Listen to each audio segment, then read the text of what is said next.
pourquoi aujourd'hui ça ne marche pas? Je vous avais dit. Bemba Katumbi, rien ne marche. Les acteurs politiques congolais, rien ne marche. Koswana Yeleki.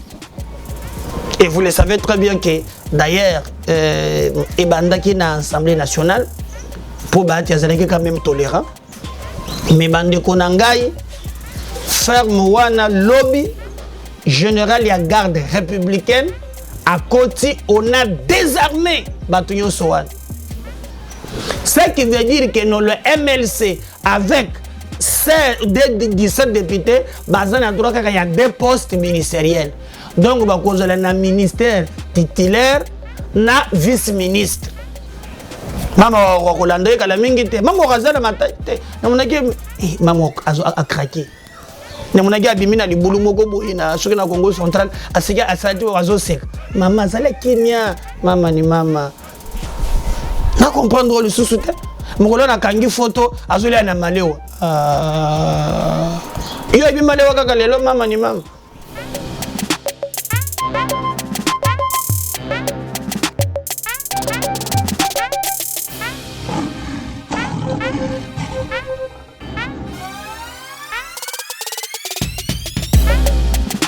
Merci de nous suivre dans MKBz officiel, votre chaîne de préférence. MKBz, toyele loko solo nabino bande konangai autour de actualité eliko leka nambuka tokoloba lelo na première victoire tokoki koloba ki Fati vient marquer à Lubumbashi et toko solo na yango toko solo nabino bande konangai à ce qui concerne situation politique et amboka na biso. Rien ne va entre Jean-Pierre Bemba et Moïse Katumbi. Union sacrée, ambition et bandiko Kabola Bato, Tokolobela Yango. Et nous allons encore parler un peu dans social et peuple d'une manière générale. Messieurs et dames, bonjour, bonsoir. Selon l'heure à laquelle Bokolanda Bisso, merci de faire Ndengue Toyokanaki. Continuez d'abord par vous abonner. Et ceux qui n'ont osé nous abonner avant de regarder la vidéo, qui ont d'abord place, comme s'abonner, si vous avez s'abonner, qui ont la cloche, vous avez la notification, raté la vidéo, mon côté, nous vous demandons encore de le faire et pas y avoir de connaissances. Il y a que le président Médard passe régulièrement chaque jour dans MKBz officiel. Et s'abonner, qui ont des commentaires, commenter. Na ba like to aimer ba vidéo na biso, tu nous donneras la force d'aller plus loin et de servir la République. Bande konangai to la mukilelo to koki koloba na moi nouvelle oyo ekoki ko sala ke to lobele yango que le président de la République M. Félix Tshisekedi na politique na ye oyo abandaki komema en tout cas na Lubumbashi. Et premier pas, première victoire, et aussi comme on a l'élo. Les gens bande mingi bazana passi. Il y a koyo katoloba quand il y a des avancées significatives. Comme bande mususupe bazana passi, il y a koyo kato critiquer quand il faut critiquer. Moi, je vous demanderai de comprendre que la République est l'équipe ambition, topé, lien abisso tribal ou politique. Il y a des choses que nous devons encourager. Vous prenez Félix Tshisekedi, il est au pouvoir. Bissonyon Sotolobaki, qui est ce Kabila qui détruit la République. Depuis 1997.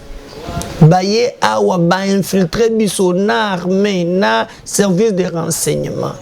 Mbokali embrasé, baboto la bisognon, par ces gens qui sont venus na babot na 97. Ils nous ont tout pris, Zamba, Maï, forêt, ba institution. Tobanda ki kolela. Tomoni même ba opposant.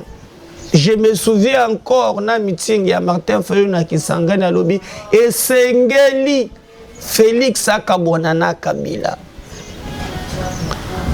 Ici, on ne parle pas de Tshisekedi comme individu, mais nous parlons d'un président de la République qui est en train de poser quelques actes qui du reste ekoki kozongisa mboka na biso na rai. Parce que ceux qui totie banguna ya Congo pembeni totikali biso na biso bitumba ya légitimité ya boye. Bien sûr tokozonge lango dans un cadre pérément démocratique na ba élection ali crédible et tokokende na 2023 pour te trancher likambo owana. Bande konangai nasi na loba et je conseille bato ya ngambo nyonso, bato ya tendance nyonso, to privilégier Congo. Qu'est-ce qui se passe? Félix aujourd'hui est en train de vider la Kabylie de son substance. Ce qui est au boye yango, loba que ozo comprendre, parce qu'il y a deux aspects. Il y a l'aspect politique, et il y a l'aspect économique et social qui est autocolobé. Mais je suis Bolandanga très bien l'aspect purement politique. Quelqu'un a dit, fais-moi une bonne politique, n'a pas na couper son économie ya malam. Même bateau français balobaka, c'est la politique qui tient le juridique en état. Donc, ceux qui dans un pays, le système politique est instable, ce pays-là n'a pas d'opportunité à kokende liboso. Aucun investisseur sérieux ne peut venir investir dans un pays où il y a l'instabilité politique. Au contraire, le machier qui profite de l'instabilité pour piller nos richesses, tel que ça se passe à l'Est. Mais quand il y a la stabilité politique, beaucoup de monde qui bamboka wana batu bazo ko investir même babidi ya bamboka wana et kendaka liboso. Vous prenez l'exemple d'un pays comme l'Angola.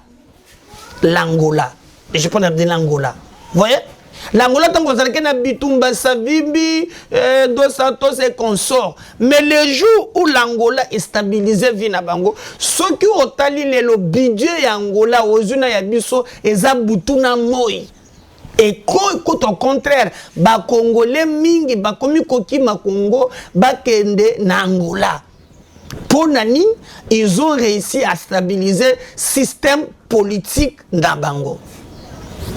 Aujourd'hui, Félix Tshisekedi na Lubumbashi. Parce que na Lubaki la fois passée que za Lubumbashi, eza ki sangani le deux villes où ezala ki ciblé pour te créer instabilité. Va créer makambo ya mabe. Dieu merci par la clairvoyance de nos services. Il y a beaucoup parce que l'armée n'a besoin de deux camps. Il y a un cas de Rwandais de filtrés. On va travailler boutou na moi pour embraser mboka. Mais il y a aussi un cas de compatriotes balinga mboka na bango. Bako ki jamais kolinga ke mboka ils l'embraser. Bazali. Bon na bazali. Alors tango bam tinda ki message ya bakata katanga. Ba Luka Mubulu, Bakota, je vous ai expliqué, c'est impossible. Ba soda, soit ba milice wana, ba uta soki wapi, Bakota na centre-ville, ba attaquer ka et ils allaient pratiquement impossible. Il y avait une complicité qui permettait que non, Katange s'embraser. Le président de la République a tendaki 1800 commandos. Et tango tozolo ba ao, na Katanga ezalaki na deux fermes. Oh, le plus dangereux. Ferme ya liboso ezali oh ya Kabila. Oh yaza présidente mais asa azalaka na basoda babate la kaye. Souvenez-vous même na bilili oh bobanda ki komona même olive tambola kame na basoda mususu ba musu na bateni ozalaka ya armée teni oh babate la kabango. Et d'ailleurs, même quelqu'un disait que non, Kabila disait qu'il a pouvoir parce qu'il avait préparé des soldats partout, où il y a Tchaki Bango qui est dans toutes les provinces, ceux qui ont dit Basdona Babima. Azali na ba unité na ya format dans les 26 provinces. na calcul na bango soki basali forcer Shadrach aleki basoda wana nde bakobima pona ko maîtriser ko sala nyonso afin que bas se maintenir au pouvoir libéral babosani que le peuple congolais azalaki peuple moko déterminé. Et d'ailleurs j'interdis même les gens qui pensent que non Kabila longo na pouvoir sans que non makila yetanga bofinga kabaye lobby ezalaki anniversaire ya liwa ya Rossi Mukendi Timanga qu'on a tué parce que kendaki le gaz à la ministre te babomake poisolo comme mutute mais parce qu'il a voulu voir l'alternance crédible au sommet de l'État. Parce que nous, notre génération, on s'est bâti pas seulement pour l'alternance, mais avec alternative au sommet de l'État. Donc, le ferme, il y a Liboso, il y a ferme, il y a Kabila, où il y a des militaires bien formés, Banamoura, Nabande Komusus, il y a un gars qui a préféré qui a quitté Kinshasa, alors on a Kingakat, a kende na Kashamata, parce que Wanande ezalaki nyonso apungisaki makambo très bien. Mais bande konangai ferme wana lobby général ya garde républicaine à côté on a désarmé batunyo soan ba désarmé bango. Il faut saluer ça. Ba désarmé bango ba zuni bango minduki ba récupérer ngolo kola ba militaire ba cercle ki yango ba sololi na bango ba zongise bango moral et ba lobi sort na bango et koyeba na. Donc biso to sengi ke non seulement que ba yoki bango ba entendre bango ba koki kozala wana lobi ezalaki troupe chiwewe oyazali commandant garde républicaine monto fandisi bango a sololi na bango atalisi bango que le Congo est plus fort que Babiloko ya mike. Moi je comprends pas nos militaires. Oui, je comprends pour les généraux wana parce que bango les seuls pays comme on a soldats qui gourmet ya monene soldats comme pembe ba généraux li bumu minene. Est-ce que soldats li bumu monene? Moi je trouve que les bumu monene tala ba immeuble tout bazo tongango nani bazana ba mine bazana ba crop baza et puis ba yebani kutu ba musu baza kutu ba yobata ba fatiawa. Mais ba soda o ya mulongo o les troupes ba misombe la cabotine. Et je vous dis que chose grave on dit que na budget de l'État mbongo moko ebimaka par jour $9 et dans la rançon ya militaire ya ba soda mais balia kayango ba soda ba mona kambongo wana te. Quel est ce militaire aujourd'hui qui peut prétendre faire alliance na bato ba nyokola pango pendant 18 ans? Kozeri Morel et Salami Lobby ba désarmer bango. Ce qui faisait ibandaki kopesa Kabila na bande kumusu makasi ya ko rêver toujours ezalaki ba groupe wana ya basoda ba tia partout ba megina kisangani esimbite Lubumbashi ezalaki espoir na bango. Lobby ba désarmer bango, lobby ba kei na parade, lobby ba koti na troupe li solo wana esili. Deuxième troupe ferme et puis bazaka na ba ferme Kabila zana mbongo bande konangai ngai na tambola Congo momuke na ba province non sonale kazalaka na ferme. Deuxième ferme le plus dangereux o esengele sikoyo ba commando na biso ba kende ko encercler ko kanga kuna ezali ferme ya John Numbi. Bolanda ki mokolo bisala ki bakanga John Numbi te eza message appelé saki parce que même ezali nyama wetu ya okangiye ata ozokate muto azotala yo kaka mais le bik azam donc c'est que non azana force il se prépare à quelque chose nzoka na ban photo zana yango ferme na yewa neza lourdement armé. Mais moi je pense qu'il se trompe, il devrait attendre le signe des temps. Le deuxième ferme, parce que c'est John Numbi qui est en collaboration avec Gédon Kyungu. Même si on a baluka Gédon Kyungu bazwa kayete, ils allaient complicer na John Numbi, na Kabila y compris. Mais Kabila basoda nyo soba botoli bango, bazui bango. Maintenant, tikali siko John Numbi. Et John Numbi, moi-même na ferme, azam même na balion, hein. Moi le muso la isa zobete lion bata. Kolba ke force ezali lukuta.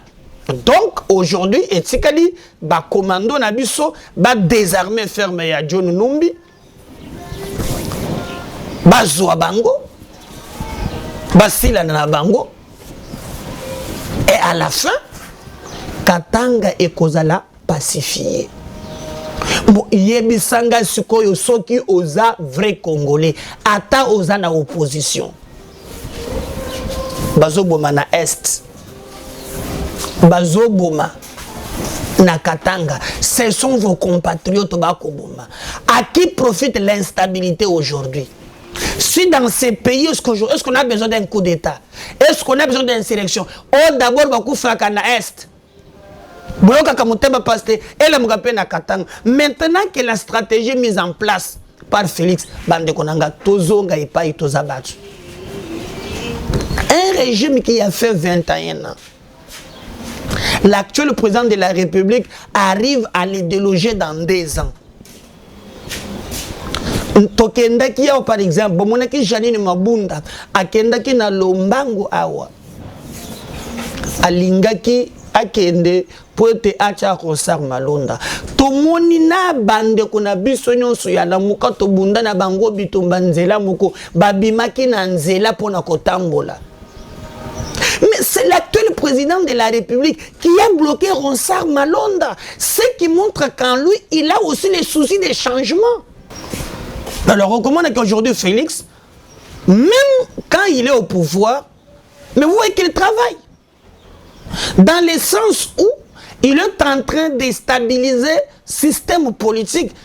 À l'époque, Félix est avec Kabila.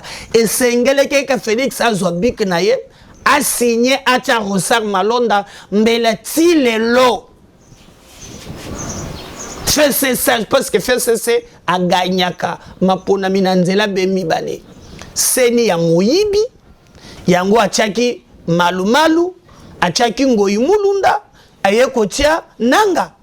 Na Seni a gagné l'élection na cour constitutionnelle. Donc on est qui mène dans le juge pro Kabila. Donc si Félix était réellement, si il était en deal permanent avec Kabila, Alinga ki kaka azubik naye a signé le Kambouya Ransor Malonda du Solon au pays. Mais il nous a aidés nous tous. Non, quand même, soyons battus. Non, n'a boyé le taux de la polémique. Il nous a aidés à boyer qu'entériner décision. Oh, il y a l'Assemblée nationale. Oh, baleki ça qui nous tama na précipitation. Mais pourquoi ne pas notre même? Il y a aussi de l'honnêteté quand même. Aujourd'hui, les juges pro-Kabila, basés sur la Cour constitutionnelle, ils veulent que prenne de la réforme. Même quand nos amis de la Mouka pensent des réformes, moi je vous appuie. On a besoin de réformes.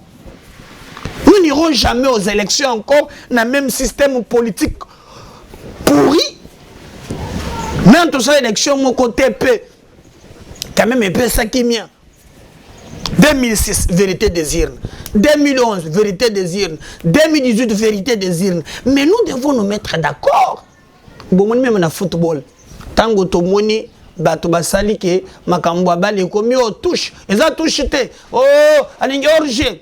Ba créer avare. Aujourd'hui débat exacté. Ce qui me bébé donc tango bato bazo sala ba faute en faisant des erreurs, on attire la sagesse. Je suis d'accord que tokende na ba réforme. Ça oui. Mais accepter qu'on ne peut pas faire les réformes sans pour ne pas compter avec le président de la République. Yewana Moutolelo a bloqué d'abord Nanga, a bloqué Cour constitutionnelle. Maintenant, mettons-nous, parce que, au moins, une réforme. À Tabo Sololi Libanda, il y a une institution, comme Martin demandait, une bonne chose. Mais les réformes finissent toujours par passer par l'Assemblée nationale. Na système ya kalawa na bande konangai tous à l'analogique tout le monde a un sentiment na besoin de fanatisme pour être ba réforme les cas et coller en assemblée nationale.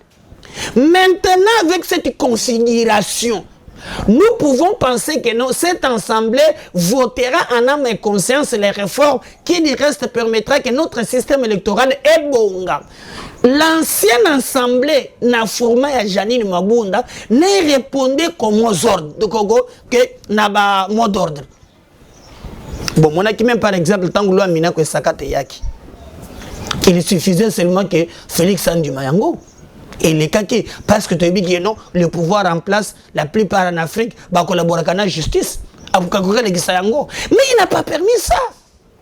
Tous à la culture et à condiment, ce qui est cambouezali malade pour l'intérêt général. Mais tous à la peine culture et à critiquer, bande ou soupe bandi ma critique. Moi, c'est que je ne vais pas aujourd'hui, c'est que non, ce qui est cambouezali malade, toboyi. Ce qui peut être critiqué, c'est ce qui tue notre Congo, le fanatisme.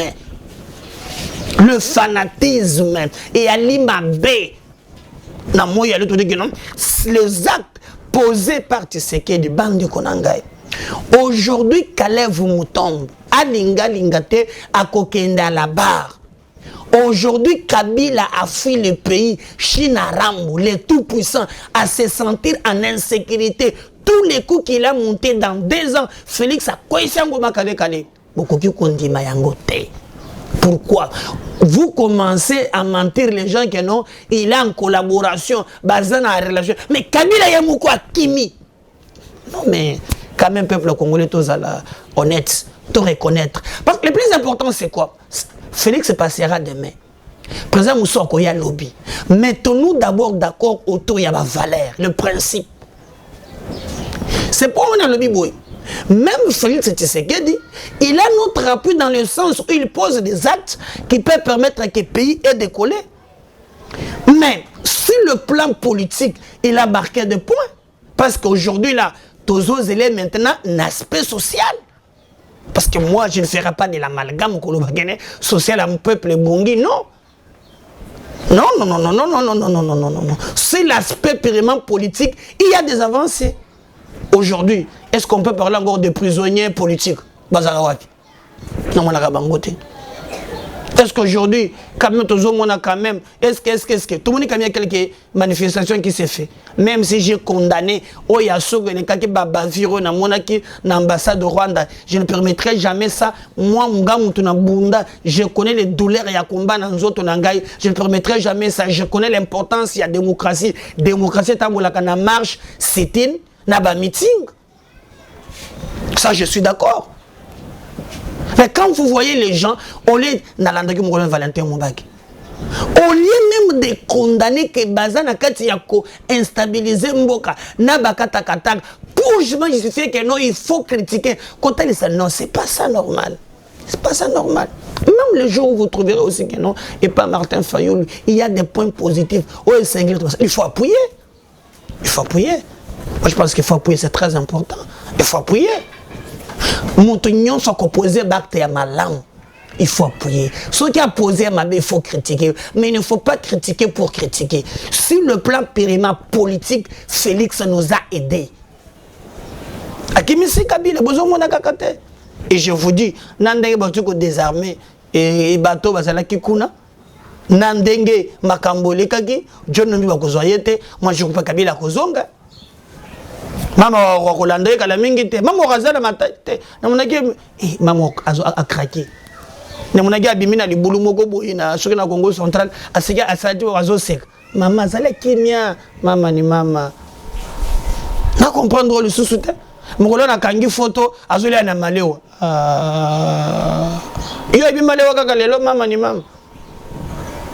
Mokolo na kangi photo, Ache Pantouf la Pembe, à quoi il poto, Azo Sec. Quelque chose n'est pas. Beaucoup de nalingi mama ni mama. Mama Waoro. Région de repère na Dubaï. Région de repère. Région de repère. Bon, na zomo na te china rangwa kozonga te. Ba konsu konsigné. C'est pourquoi j'insiste ba to banturaka ba kondi. On a combien de mots quoi.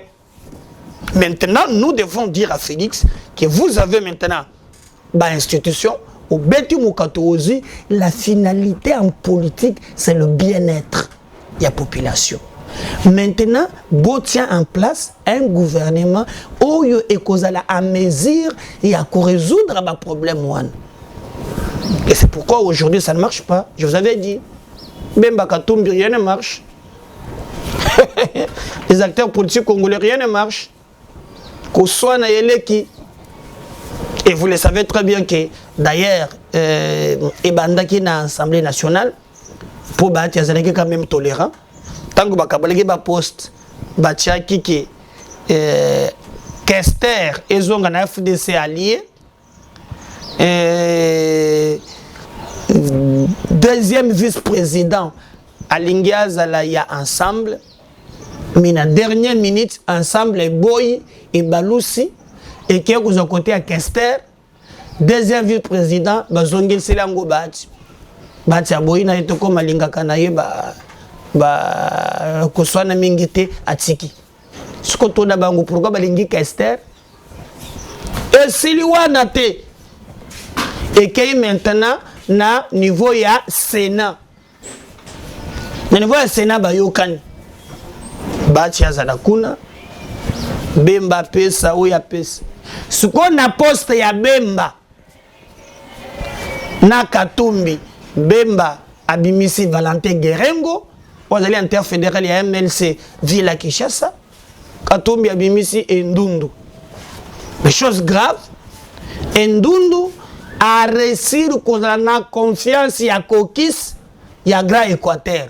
On a union sacrée bayokani que non poste wana et revenir na Jean-Pierre Bemba. Maintenant Ndundu ya Katumbi wana bimi na musolo na nyonso et comme ko pesa mubulu bazoyo kanali susu te.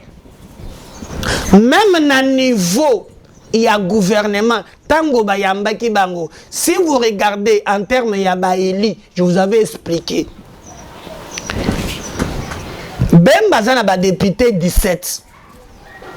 Na logique ya premier ministre. Ceux qui boza azo calculé par 8. Donc ceux qui oza na 8 députés oza na ministère moko. Ce qui veut dire que dans le MLC avec 17 députés, bazana droit qu'il y a 2 postes ministériels. Donc ba cause na ministère titulaire na vice-ministre.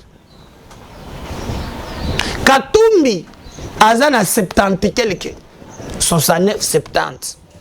Mais maintenant différence c'est comme que non bandeko ya AR na une partie ya MK bango balobi premier ministre ayamba bango à part ayamba bango na ndenge ya Katumbi te.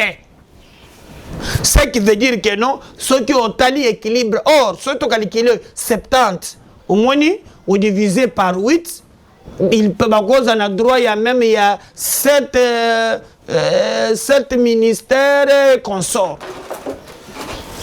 Mais maintenant Bemba wane zo le kate akondi mate Katumbi tanango ebele wana ya tikala kana de mais yoza kana de wa donc ko swana e ko le kamakasi et maintenant ko yokana ezate pona nini il faut ba kabola siko ba poste.